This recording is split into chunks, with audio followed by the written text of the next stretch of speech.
finally arrived at the place you can only reach when you don't mean to. This is a small, sleepy town where the impossible thrives and bizarre runs rampant. Think fast, you've found your way to Uncanny Cove.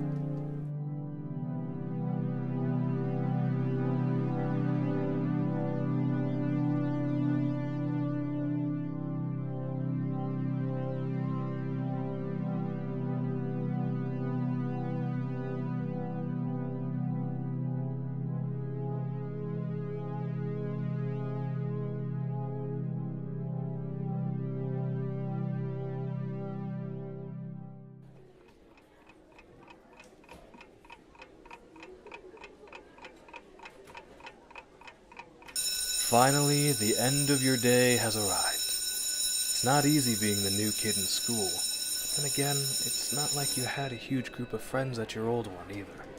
Of course, you're not going to tackle that essay you have until late tonight. What I want to see in the new millennium can wait. Besides, New Year's isn't for another 2 months. You have a date with a blockbuster rental tonight. Who has time for pointless essays? As you burst out the double doors and into the crisp autumn air, you notice an odd white piece of paper stuck in the sidewalk grate before you. Upon further inspection, you notice it's actually a developed photograph. It must have slipped out of someone's book bag. As you fish it out of the grate, you can't help but smile. This picture is of the cutest girl you've ever seen. Her medium-length hair falls elegantly around her shoulders, perfectly framing her smiling face. Her eyes shine brilliantly beneath her locks, and her smile is one of pure joy. Her head is slightly tipped to the side as she flashes a peace sign. Who could this girl be? You've never seen her before, but you want nothing more than to talk to her. You look around cautiously before pocketing the photo. Maybe tomorrow you'll ask around and see if anyone knows her.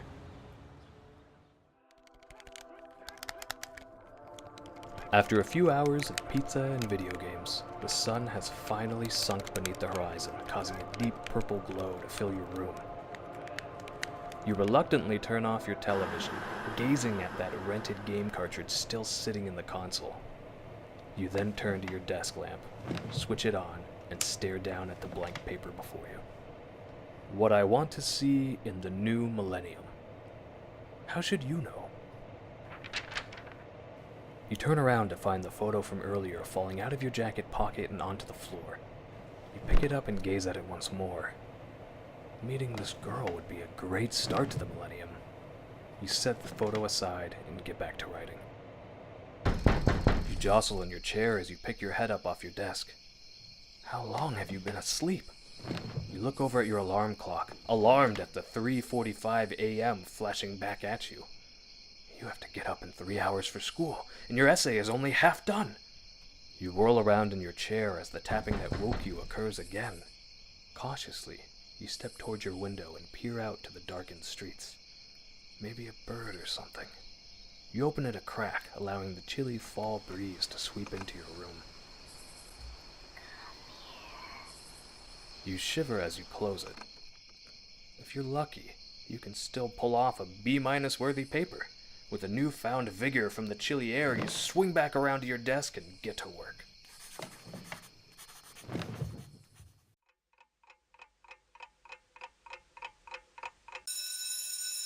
Who knows if your essay is going to pass, but at least you got it in. But that doesn't matter to you right now. Right now, you're focused on finding out who this girl could be. I've never seen her before. Sorry. She's cute, but I have no clue who she is. Huh. I've never seen her hanging around here. 3 strikes, no luck. Defeated, you find yourself trudging back home, the photo still in your jacket pocket.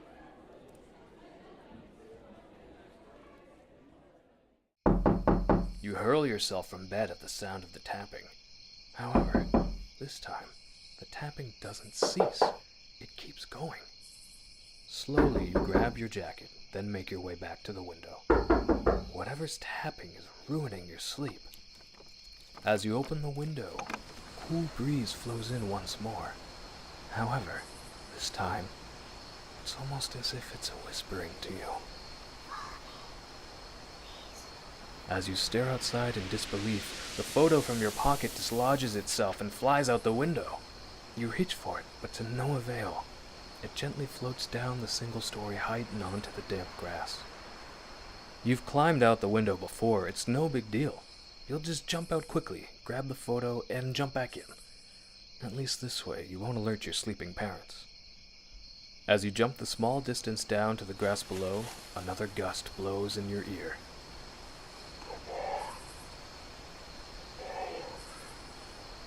The photo then begins to blow in the breeze again, this time inching itself down your driveway. Almost as if in a trance, you follow after the photo. You don't know why, but you're determined to grab it and bring it back home with you. It's almost as if you were meant to have that photo. You couldn't bear the thought of someone else finding it. As the wind continues to carry the photo just out of your reach, it finally settles on the train tracks just down the road from your house. Cautiously, you step onto them to retrieve it. But as you grab a hold of the photo once more, you're jolted out of your trance-like state by the quaking of the tracks. The train doesn't run at night. Why would it be coming this way now? The warning lights aren't even on. As you attempt to bolt off the tracks, the rails shift, as if to intentionally clutch your foot and stop you from moving. Your heart beats wildly as the blinding lights from the train start to fill your vision. You're going to die. There's no way out of this. You give one more giant heave only to feel the metal rails constrict tighter around your foot. This can't be it. There's no way this is it. Before you can attempt to struggle out of the constricting hold again,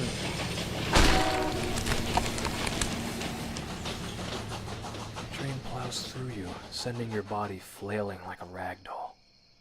You hit the ground hard next to the tracks, your head spinning and your sight blurry. You almost think you've made it out okay, but then you notice your mangled torso and severed legs. There's oddly no pain, but that's surely from the sheer shock of the situation. As your sight begins to fade and your breaths grow weak, you look once more at the photo of the girl clutched in your hands. How odd, though. Instead of a peace sign, she's now holding up 3 fingers. Sinister intent can come in the most innocent of forms. Be careful who or what you trust, especially if you find yourself in Uncanny Cove.